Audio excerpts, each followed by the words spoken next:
Ladies safe.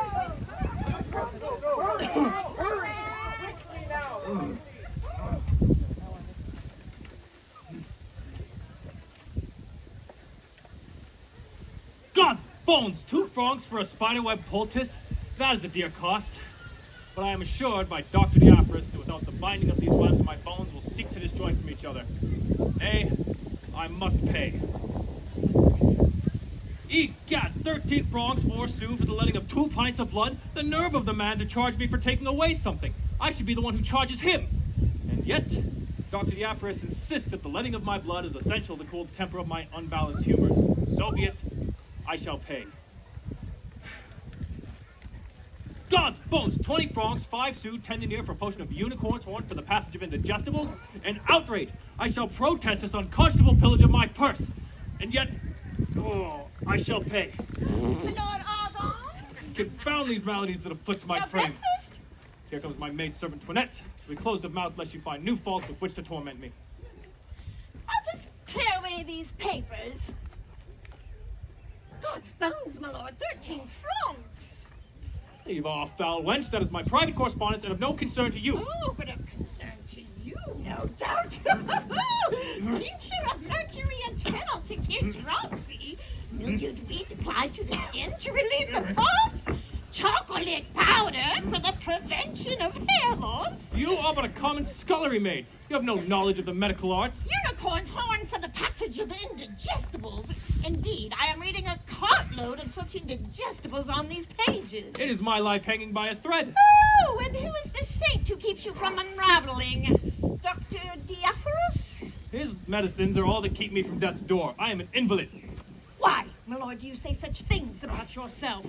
As a loyal maidservant, I object to this attack on your character. My character is not in question. Oh, you have yourself said this very moment that you are a fraud and a charlatan.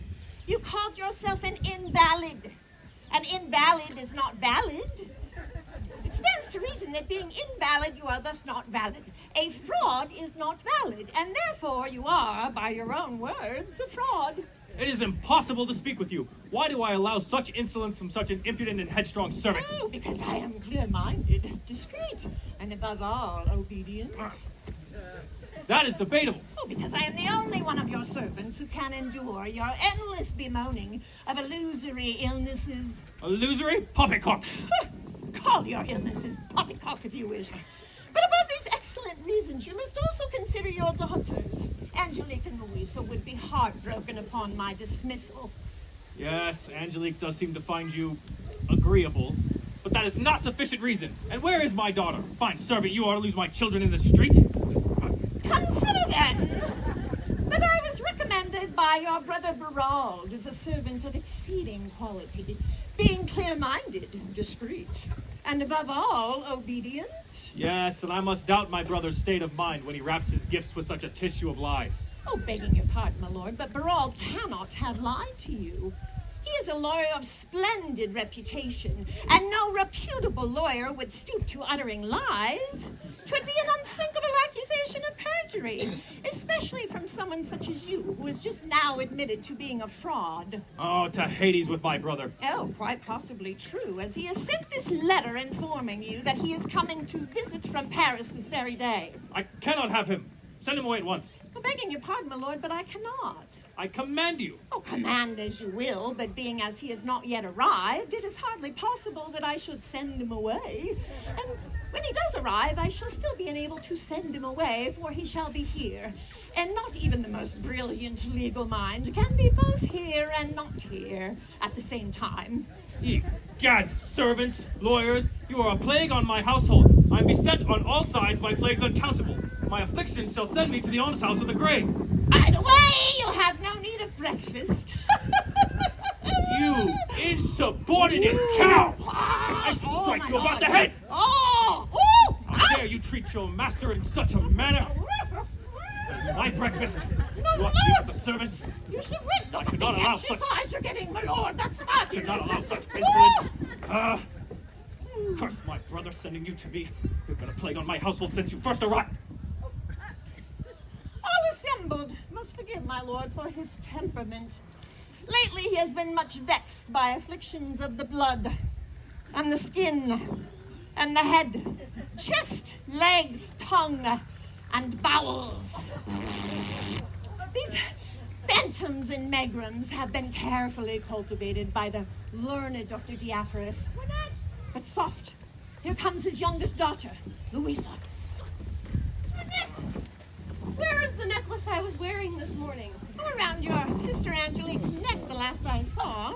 My sister is a thief. She stole my necklace. The gold necklace trimmed in pearls. The very one. The necklace given as a gift to your sister last week by an unknown benefactor. Indeed. The necklace that belongs to your sister. That's the one.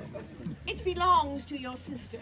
But I was wearing it. If I was wearing it, then it was possessed by me, and being thus possessed, it was my possession, and Angelique taking it was theft of my possession. You have been well instructed by your Uncle Berald. Well, I hope to be a lawyer myself. Oh, a woman lawyer would be a scandal and an outrage to the refined classes. I quite approve. Louisa, do you know where Angelique has gotten herself? I do, and there I hope to retrieve the necklace, which by law is mine. Tell her to return here at once. I have an important matter to discuss with her. Alas, I cannot. As the younger, I have no authority to command the elder. You must do so yourself. I cannot leave my bed. The unicorn's horn has confined me to close quarters. Perhaps you should have purchased the horn intact. Then you could have stoppered the problem from either end. Less physical effluence or less verbal. Louisa, command the servant to leave. Alas, I cannot. For me to command a servant at your command would make me your servant. As a young woman of fine breeding and excellent credentials, 'twould be unthinkable of me to perform such menial chores as a servant. Therefore, you must command her yourself. She won't listen to me. It is hardly my problem you cannot maintain the order of your own household. I wash my hands of the entire affair. Oh, be off with you. As you command. Why are you so eager to speak with your eldest daughter? It is a private concern and of no importance to such as you. Oh, of course, my lord. 'Twould be a tremendous breach of confidence for you to betray your daughter's confidences. Of that, I am confident. I wish my servant were a little less confident, truth be told. Oh, my confidence is my own, as are your daughter's confidences. I shall never reveal her dark secrets, even were I to be marched to the executioner's axe. I should hope not, by my honor. I merely wish to tell Angelique that I have received a suitor's request for her hand in marriage. Oh, and who is the fortunate gentleman standing at the gates with hats in hand? Perhaps an actor? God's bones, woman, do you think me a fool? I shall refrain from the obvious. I would have such riffraff in my halls. I speak of Sir Tomas, the son of Dr. Diaphoros, the very physician with whom you have spoken with such disgrace. For what reason, my lord? I need give no reason to you, a mere serving wench. Oh, but reason is the basis of science. And surely you would not deny the science that keeps you in such good health. Tomas is well established, or shall be in time. He is comely and shall bestow handsome children upon our family. Father! I feel that the Lord has another motive for his sudden desire to wed his eldest daughter. I shall use my wiles to wrest the answer from him in due time. But here comes Angelique. Toinette! Father! My dearest daughter, I have good news to impart. As have I, Father. Oh, but first, I must depart. The unicorn's horn is working its cures quite well, and in haste. What mischievous spirit has taken you, child? Oh, gentle woman whom I have adored all my life, you who have been almost a mother to me, the spirit of love has cast its gentle shadow over my heart's desire like a great and majestic bird. Oh, and being almost a mother, I should almost be concerned about this newfound spirit of love. Almost. And over whom has the goose of young passion chosen to circle today? For her sake, I pray that her true love is that man whom her father, for unguessable reasons, has chosen for her. Otherwise, I fear we will have a scene. His name is Cleant. Herein enters the scene. A And does this Cleant return your affection? Indeed he does. He has proposed to me this very night. Proposed what? He has asked for my hand in marriage. Well, I suppose a hand is not that much, provided he does not claim the rest. Angelique, I fear I have news for you. Yes, I suppose I should tell you everything. Indeed, I desire to share all, to shout to the mountaintops and across all of France. Yes, I foresee a great deal of shouting.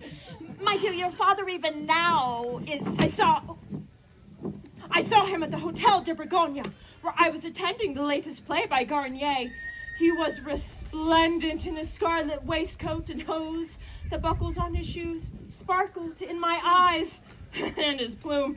Oh, such a magnificent, towering ornament, waving to and fro in a proud display of utter masculinity. The mind fairly boggles. Our eyes met. Oh, pardon moi. Our eyes met, and in that instant, our hearts rose in mutual chorus. Their beating so overwhelmed me was all I could do to maintain my footing. My dear Cleant, stoic and proud man that he is, even as he was consumed by our shared passion, never missed a line. A line, miss. Perchance is Cleant a fisherman? No, he is an actor. I fear I must forego my current employment and become a soothsayer. Begging your pardon, miss, but surely you realize that your father would never consent to your marriage to an actor. What objection could anyone have to our love? No, none from me, miss. But actors are well known for their ill manners, rude language, puffing out of the chest and the plume.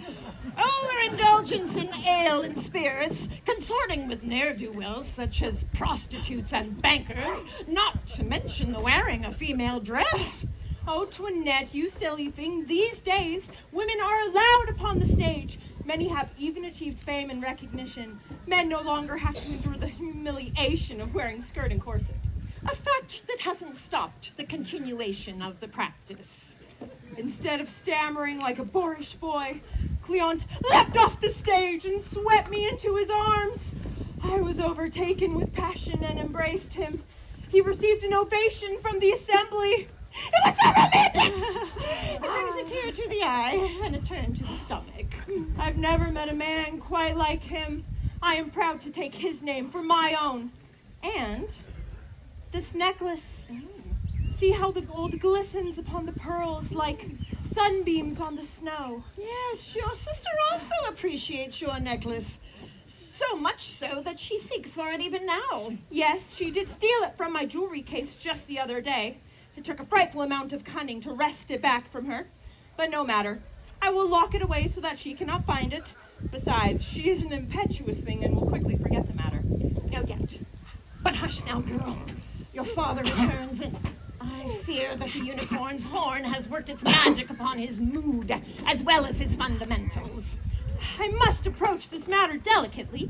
My father is given to strange moods and capricious whimsy. If I broach the subject in haste, he may deny my betrothal. How are you feeling today, Father? My temples are aflame. My joints bear the creak of old timbers. My liver is bloated with phlegm. Phlegm.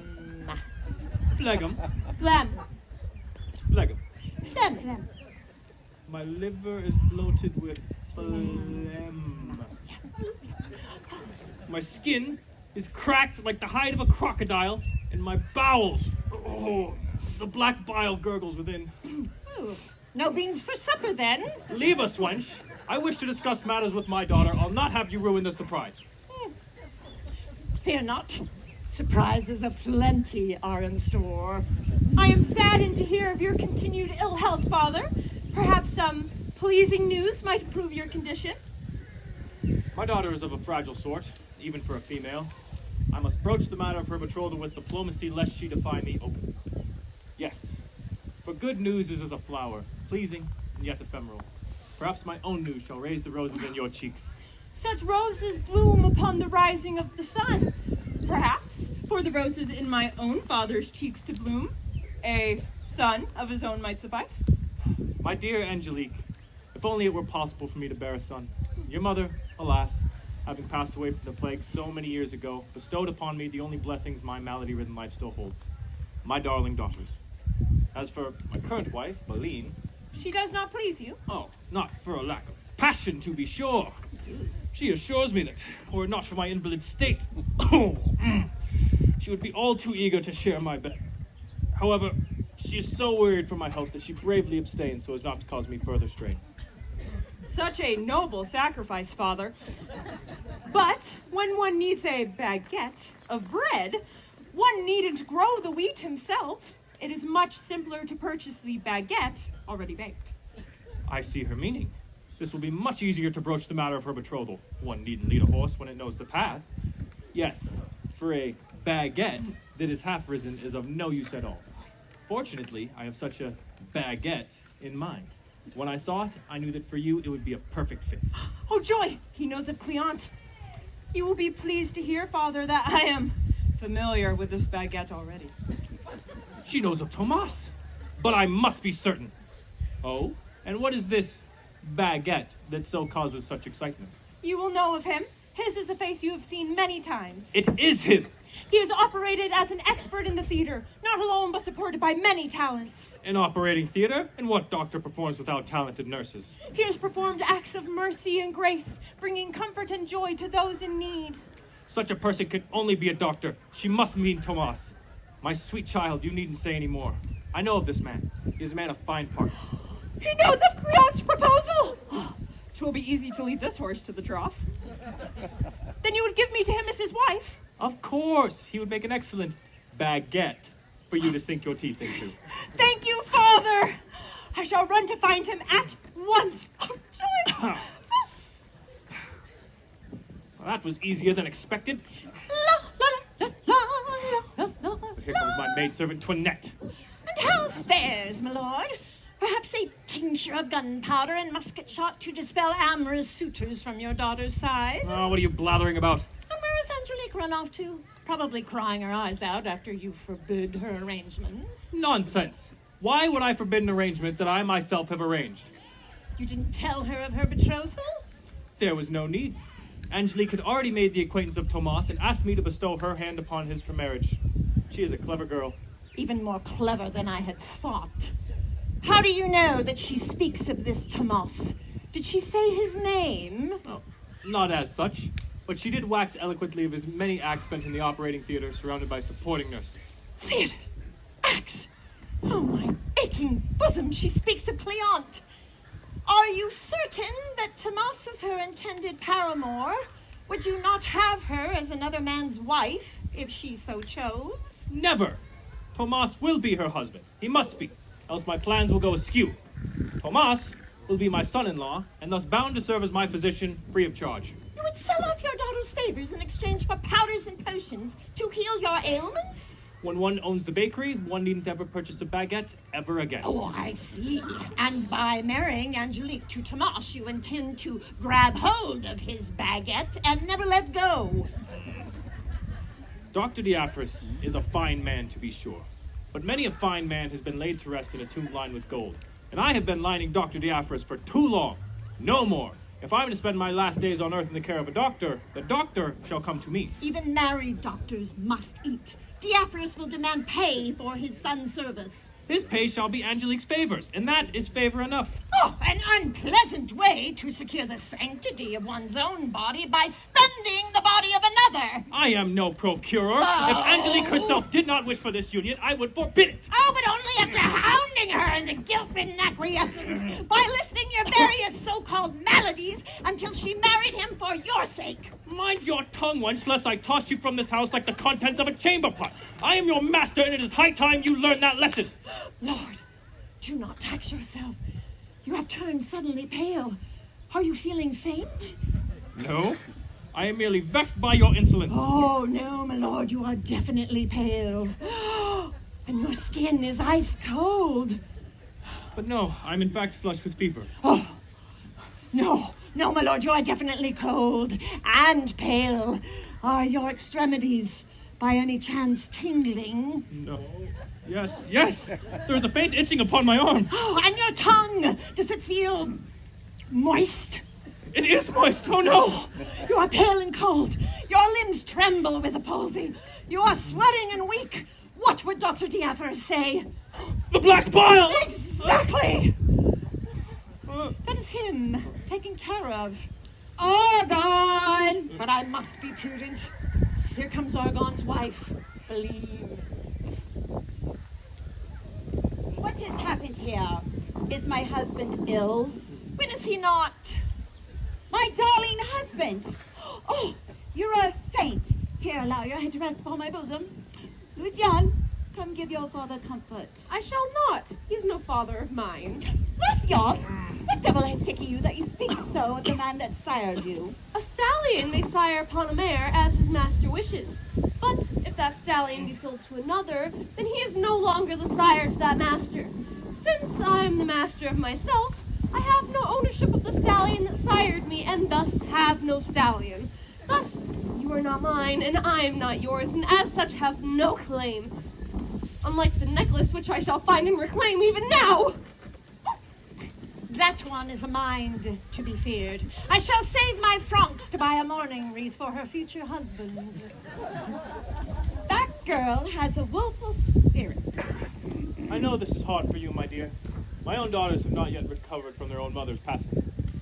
You should send her to a convent at once. A year of beating should smother her flames. If she will not accept an inferior mother, perhaps a mother superior will do. You are not an inferior mother. Angelique has certainly accepted you as her own kin, if not her blood, and Louisan will come to accept you in time. You are right, of course. You're always right. That is what I love of you. You're a model husband. Oh, a small imitation of the real thing. My dear husband, I must confess a certain selfishness. I must have you all to myself. For with your various maladies, I fear I may not have you for long. Could you please dismiss your maidservant so that I may claim all of you? Of course, my dear. You are correct.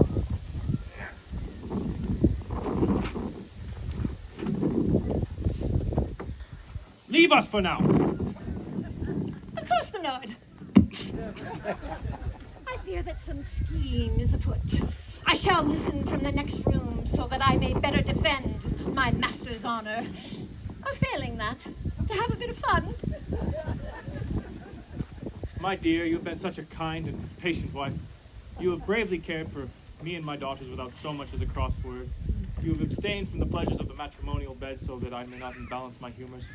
I pledged my devotion to you on the altar, and happiness has carried me on the wings over this last year of service to you. Yes, it has been a happy year. I only long for the day that I fully recover so that we may finally consummate our wedding. I do yearn for that day. I remember when we first met. I was standing at the window, catching my breath. I dropped my basket. You were bending down to retrieve your blossoms. It was a sultry morning. I'm afraid I unlaced my bodice to an immodest degree. I dropped my cane. Oh, and I brought it back to you. Since that fateful day when chance alone brought you to me, I have rejoiced. My only regret is that I will not be long for this world, and perforce must leave you destitute. The church cannot sanction my marriage to you until a full 5 years has passed. My lord, my husband, your such modest do not interest me. Your estate is nothing compared to your magnificence and love.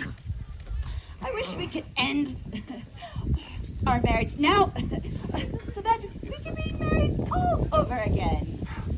My constitution may be such that you'd be attending my funeral first. I would gladly attend your funeral in order to see your face one last time. Madame. Oh, but you are weary. I poured you a warm bath steeped in the nest of swallows to loosen your chest and to soothe your aching bones. I will be in later to anoint your brow with oil of rose petals. Quickly now! Any more of that nonsense, and I myself would have need of the unicorn's horn. I would stab myself in the heart. But who is this creeping into my master's bedroom? It is a cleric of some sort. You summoned me? Bonnefoy, did anyone see you? No one. The alleys are shadowed and my skills are unquestionable. For the price I paid, they bettered me. I am your servant.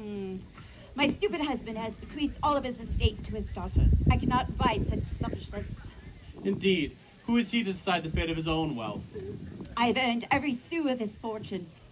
Bathing him, dressing him, undressing him. The mind boggles, milady. And all the while he hacks and coughs, gripped with some fever, ague, or inflammation. It's just as well that he claims infirmity, so that I can equally claim to preserve my virtue against him. And such a virtue it is, milady. How dare you? What's your talk with me, Bonnefoy? One word from you, and the gendarmes shall root you out and bury you in the king's dungeon. Or perhaps you prefer the low taverns and doxy dens to your current employment. Your generosity is always appreciated. I am at your beck and call. Who knows when a person of your quality will require a professional thief? Notary? Indeed, and who better than a notary to approve a document? My speciality. Is this document precious? It's no less than my certificate of marriage, signed by the cardinal himself, showing the date of our connubial bliss. And I weep at such a bliss. Would you have me perhaps forge another name? Or another location? I love my husband with all my heart. In truth, it grieves me we had not met sooner. 5 years sooner? The plan becomes clear in my mind. But where shall I find this document to bestow upon you your fondest desire? How dare you? Do you think I would betray my husband's soul by revealing the location of his most valuable treaties and testimonials? In one of his locked cabinets? My apologies for ever questioning your loyalties. I must retire to dote on my repulsive husband. Be off. I do not want to see you again without that document. I shall take your leave then. You have my leave, but leave no trace.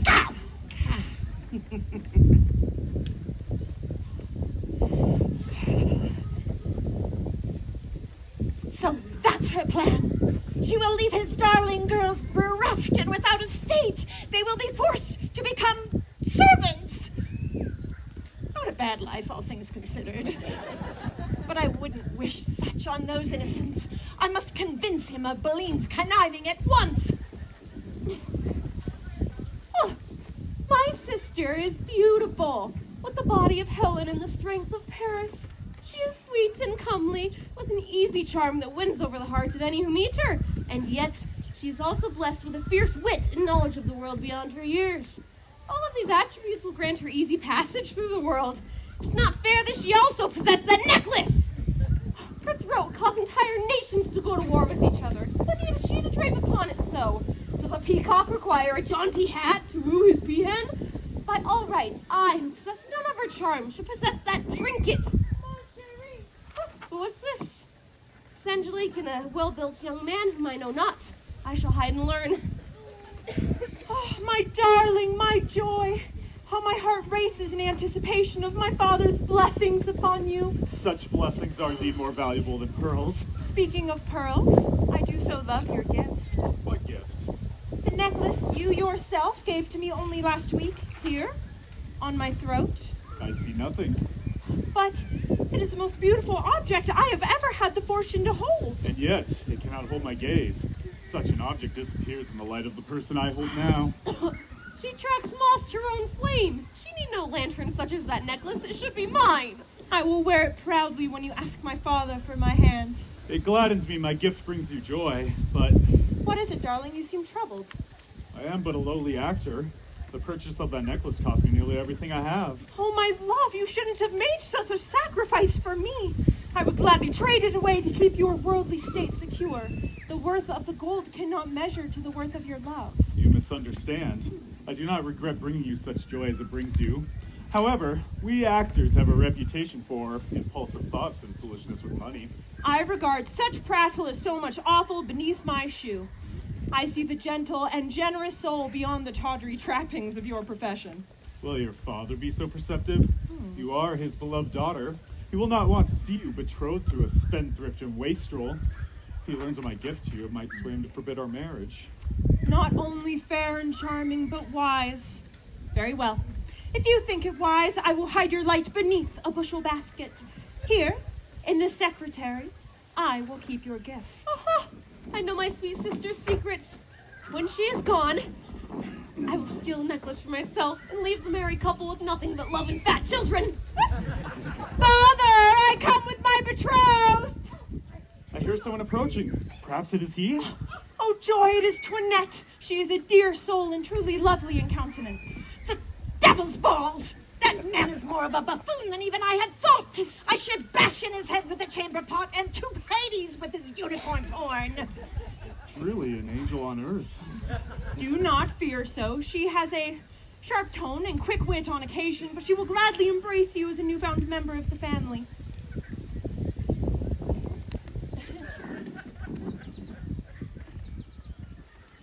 Who is this jackass?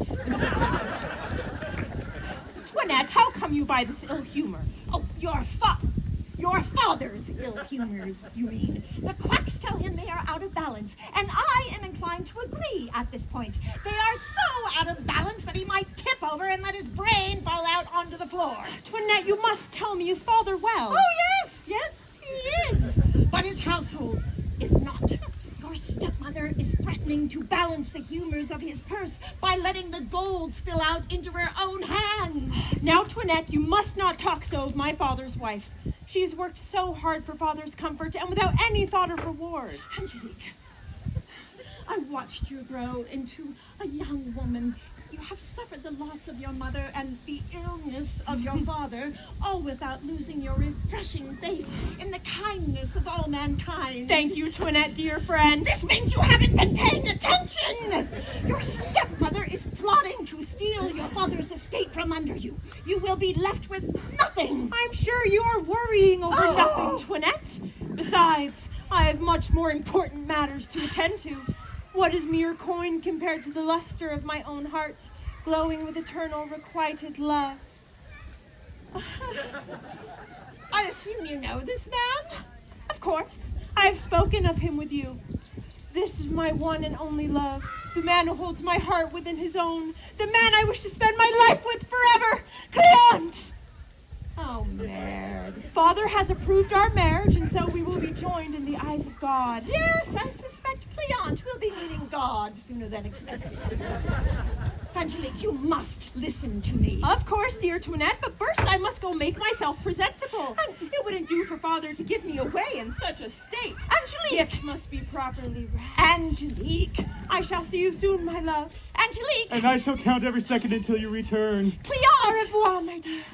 Cleant! Come stand before me, if you please, and I shall whisper to you a secret. My ears are filled with the voices of angels. I fear I may never hear the mortal world again. Cleant! Come to me! Now! Yes, Toinette? Hopefully, the ringing in your ears will clear the celestial choir out enough for you to hear me. My Lord Argon has not betrothed Angelique to you, but rather to Tomas, the son of Dr. Diaphoros, Argon's physician. What? That cannot be. By my honor, I would rather take my own life. Oh, don't bother. Argon will take care of that for you. What shall I do? Be quiet and let me think. I go to rejoin my love. My love is wise and thoughtful, and his concerns are genuine enough. But would father truly judge him a spendthrift for adorning me so? When one has only one franc, to spend a franc is a sacrifice greater than that of Abraham. But when one has countless francs, to lose a single franc is nothing less than losing a hair on one's head. If father does not know how many francs my love possesses, then he cannot judge Cleant's sacrifice. Therefore, being discreet of my love's wealth, I will bear his token proudly. Now, to gaze upon its placement, so that it may give pleasure to my love. I may have a plan, but it will take a moment to flesh it out. What a moment it was. Here comes Argon. There you are. I need you to fetch Dr. Diaphragm at once. The yellow bile has caused a terrible dryness in my throat, and I need some essence of tobacco to loosen my flesh. Oh, shall I fetch your pipe, my lord? No. The essence must be administered into the other end. I thought it was a metaphor. I never thought I'd literally see a doctor blow smoke up someone's... Ask who this man is. Pardon, my lord? This man's sitting in my chamber. He looks as if he needs a physician himself. That is a good question. Who are you, young man? And your answer had better be a good one. I am, Well, spit it out, man. Yes, spit it out! I am Angelique's music teacher. She has been taking lessons in order that she may prove to a lady of quality. Oh, I see. That is a good answer. This man is Cleant, and he is Angelique's music teacher. I heard him. Well, I just thought with your phlegm problems, you might have lost your hearing, silly old bastard. What was that? I was right. You are losing your hearing. Yes, well, I'm glad to learn that Angelique is devoting herself to self-improvement. I will, of course, provide payment for her lessons, plus the cost of her instrument. What instrument are you teaching her? Well, what instrument? Yes, viol, recorder, clavichord. Sackbut! Oh, not that. Oh, pardon, I just thought the unicorn's horn would call for the sackbut. Voice! Hmm. Voice. A splendid choice. Yes, a nice, safe choice. Well done. I myself would prefer some form of instrument, even the sackbut. Oh, But if her talent lies in the throat, who am I to oh, argue? certainly not with Cleant. But here comes Angelique. I must warn her not to say something she will regret. Father! My dear daughter, sing something for me. Oh, Father? I must have a sample of your learning. Please indulge your father with a song. My lord, this might not be the best time. Nonsense. I who lurks at death's door like a mendicant seeking alms will have so few moments to hear a beloved voice. Pray, sing for me. As you wish, Father.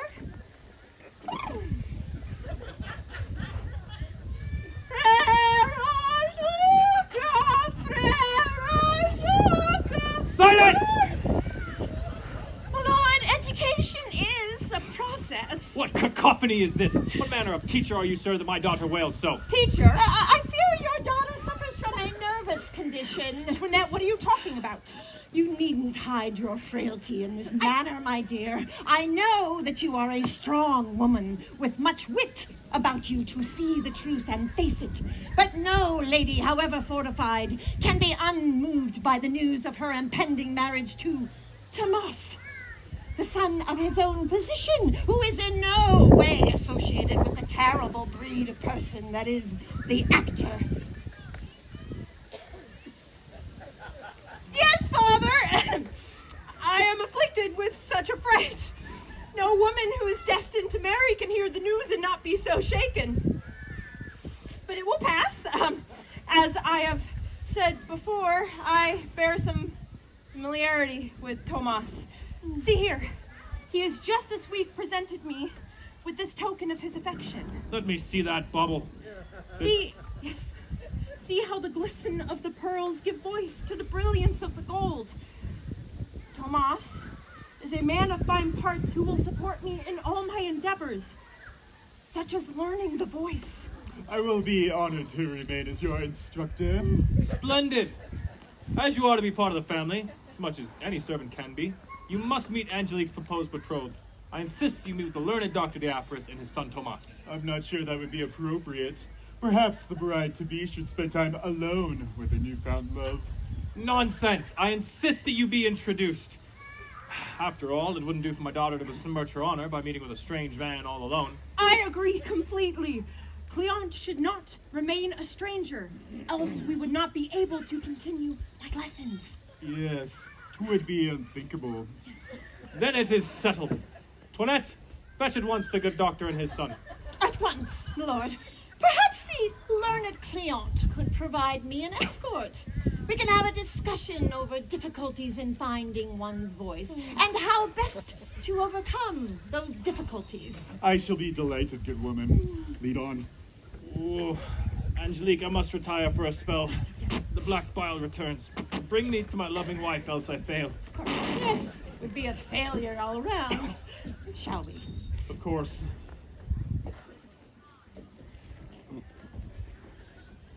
Ooh, here's that bauble, that dainty which by all rights should adorn my bosom. She's locked it! What an untrusting creature is my sister. And, being untrusting, she's shown herself to be untrustworthy. The evidence of her unworthiness for such a delight piles up even now. How shall I regain that which is rightly mine? It is sealed away, and even my own formidable skills fail to penetrate this fiendish mechanism. What's this? Someone is sneaking in through the hallway. I will secret myself and catch this villain unawares. Not here. Not here. Not here. Of course. These are obvious locations. Miser does not hide his gold in plain view. I must search the nooks and crannies. Aha! Come to me, my trusted partners in crime. Those that have secured to me the sellable secrets of the undeserving. Open up this chest and reveal its treasures. A common thief, how uncouth, but an uncommon locksmith. I can use these talents for my own gain. Yeah! What business have you here? Why are you sneaking around my father's most sacred office? I am but a friend of your father, sent here to his study to retrieve a document for his perusal. And why would my father require a dog such as you to fetch his own papers in his own house? A dog is a loyal companion to serve his master as he sees fit. A dog does not question the motives of his master when ordered to fetch a stick only for it to be thrown away again. He simply obeys. This man thinks me a silly female to fall for such guile. But if I can use the misapprehension of my own intellect for my own gain, why, yes, and even better that the dog be faithful, obedient, and above all loving. This slip of a girl is a silly female to fall for such guile. Perhaps I shall use her frailty for my own advantage. A loving dog makes for a better companion than a servant full of lies and deceit. And what kind of dog would I be if I did not fetch for my master at once? Why, a disobedient dog. Such a dog should be put down at once. But even the lowliest cur may perchance find worth with the proper pedigree. And you hope to find such a pedigree in my father's locked cabinet? This pedigree is worth much to my master, to be sure. Who am I to interfere? Good, then keep watch as you may while I attend to this cabinet. Sir, if I may, you might be barking up the wrong tree. But this is the cabinet that holds his documents. Are you certain? Yes, and all my experience as a notary has taught me much in the securing of one's valuables. This cabinet is well built. Indeed, yes. The latch is strong, the lock is sturdy. No question. Out of everything in this room, there's not a better receptacle than one's treasures. It must be this one. I yield to your expertise. Continue. Do you perchance have some intelligence on the matter? Well, as you yourself have so cleverly pointed out, such a cabinet is the obvious choice for hiding one's secret documents. Only a fool would keep them elsewhere, in another container that is so very inferior to the one before you. I see your meaning. You mean to tell me the documents are elsewhere? I say nothing. I merely muse aloud to entertain myself. Such is the behavior of a silly young female. The documents are not in this cabinet. That's too easy. Argon is more clever than I would have thought. He has secreted the documents away, knowing that my ordered mind would never imagine such an unlikely scenario. If you were your father, where would you keep your treasures? Oh, I have no mind for such weighty matters. They cause grievous pain to my feminine mind.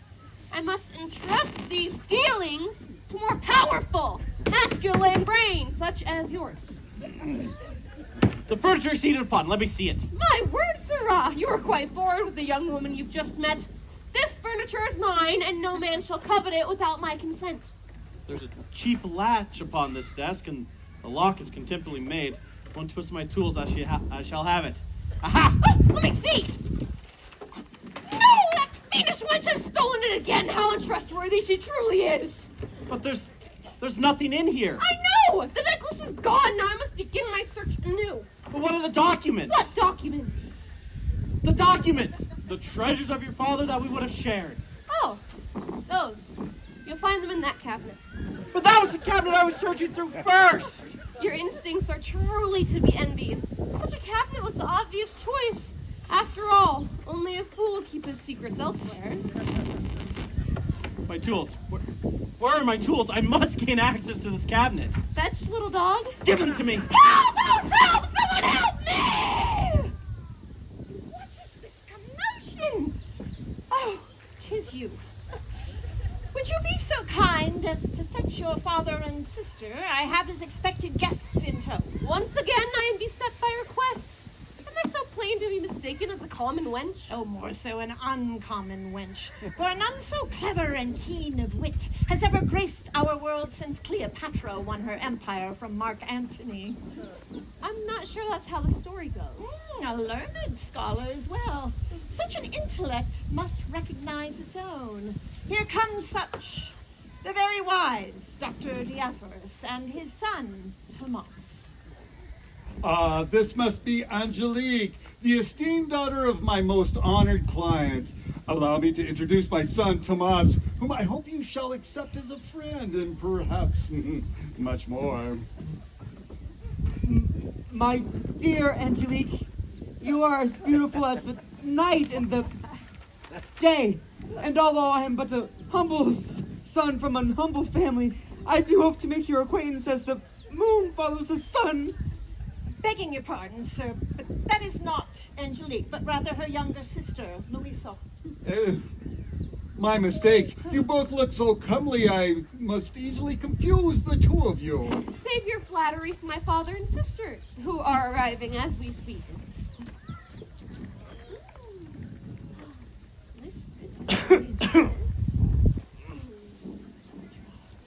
Dear Dr. Diaphorus, how wonderful that you have arrived. And just in time, it seems.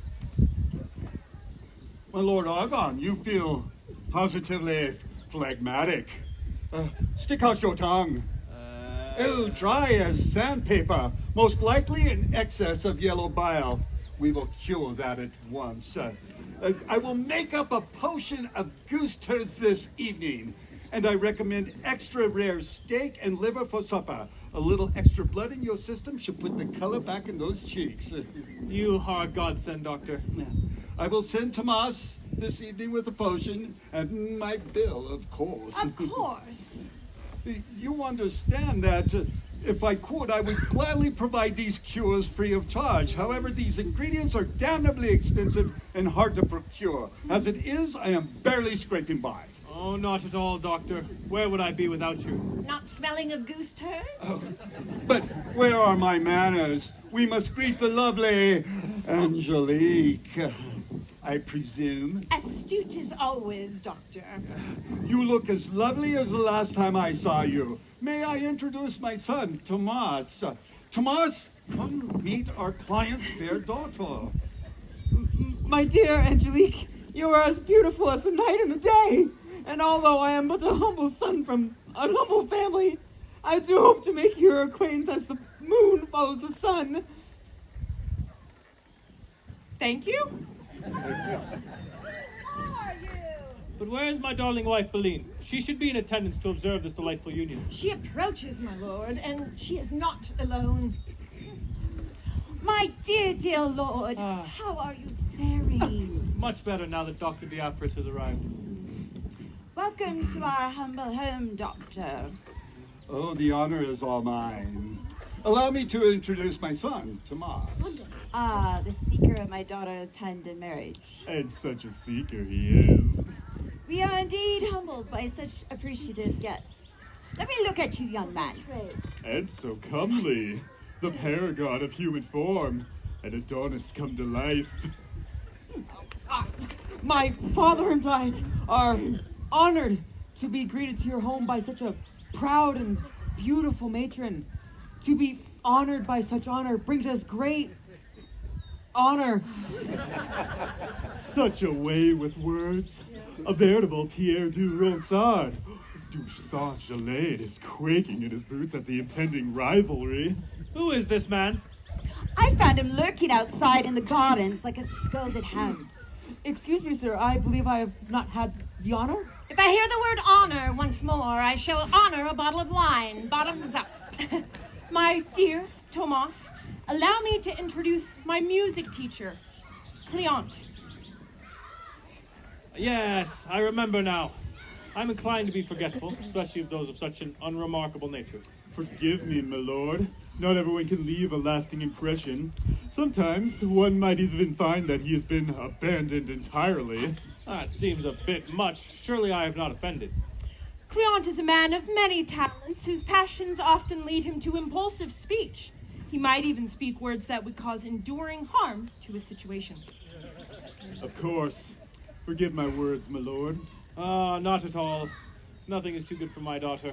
Her education in the gentle arts comes first, even if in the hands of an elf. An oaf indeed. Intolerable! These dramas have led me to the depths of boredom. I crave entertainment, and if none is forthcoming, I shall take my leave. Perhaps some entertainment is due, with the learned teacher deign to demonstrate his teachings to the assembly. What do you have in mind, darling wife?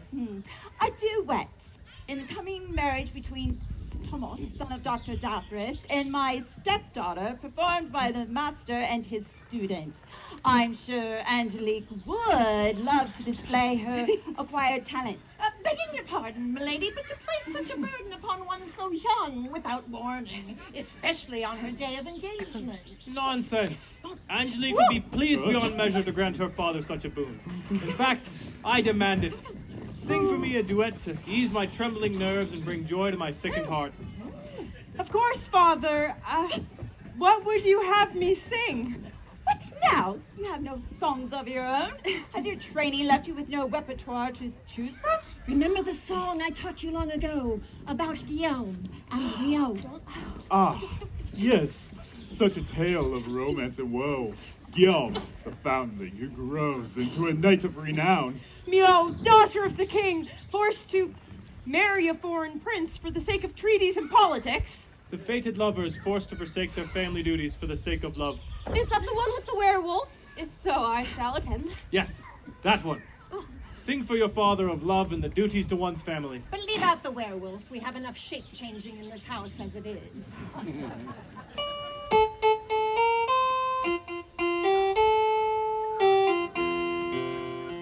I have traveled far from my homeland of Palermo. The arts of horse and lance I myself have sought to learn. Comforts both of hearth and of family I have spurned, all for the sake of the one for whom I yearn. I must love another by my father's will. O Lord of ancient Rome, whose house will keep me still. To keep that sacred oath, I must bend my heart. Even if we fall, shall surely be apart. That man he does not love you, his oath akin to yours. Fly away with me, and together we shall soar. Your father loves you still, and forever shall it be. And your happiness shall make your heart fly free. You have been my solace, you have been my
wives abound in this company, and I shall have no part of it. I take my leave, thank you very much. I feel somewhat out of sorts myself. Perhaps the need for another warm bath and a tonic prepared by my beloved doctor. Oh, the is always right. Come, Tomas, help me attend to our patient. Tomas! Oh, will you attend to me, wife? Of course, my darling. I just have some matters to attend to. Something is afoot between my stepdaughter and her so-called instructor.